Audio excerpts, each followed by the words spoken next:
Ah.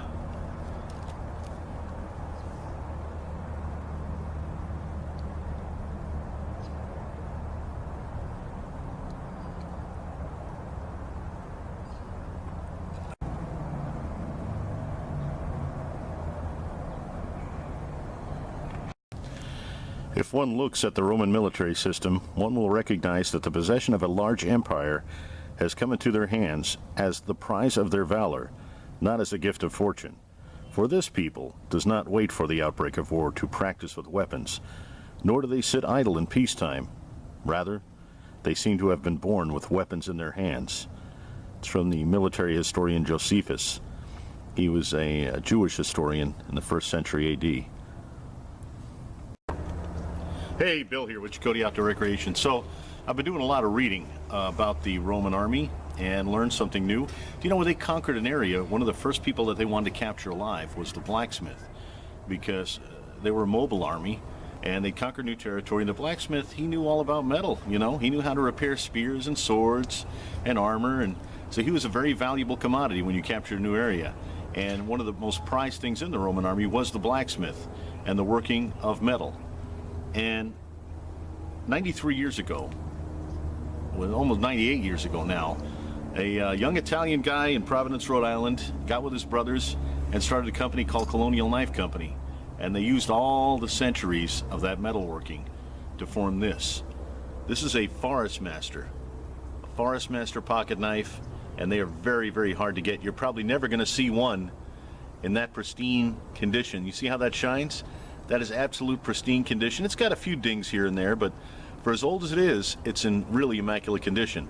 And that's what I want to talk to you about today. So stick with me. This ought to get pretty interesting.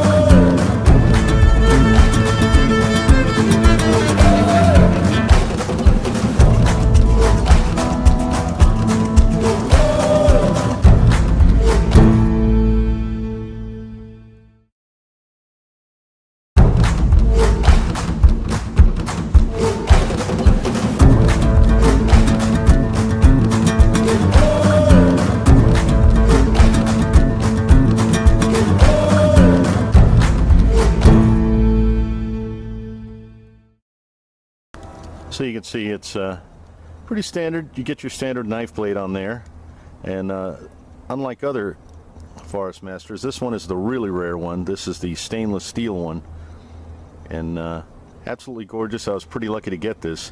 This is a great piece of American history right here, back when they made things, you know, back when they made pocket knives.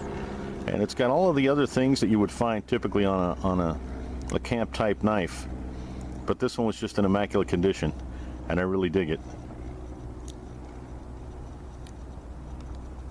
Listen to this snap, okay?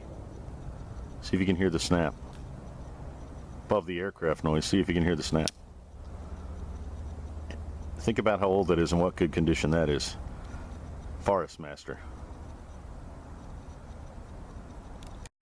So I want to get that on camera so you can see it. It says stainless, Providence, Rhode Island, USA. See if you can see that. I'm going to pull the knife all the way out and see if you see it over the bolster.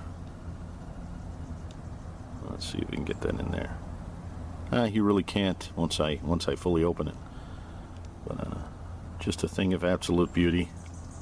Forest Master. Here's the back of her. I will tell you a little trick with these knives that you have to know. When you take the tools out, never take this tool and this tool out at the same time. You know, open them both out at the same time like a butterfly, or even the knife and the punch. You never want to try to take both of them out at the same time, because when you do, it puts too much pressure on these back springs and you can bust a back spring. So take one tool out at a time. Just a little trick for you.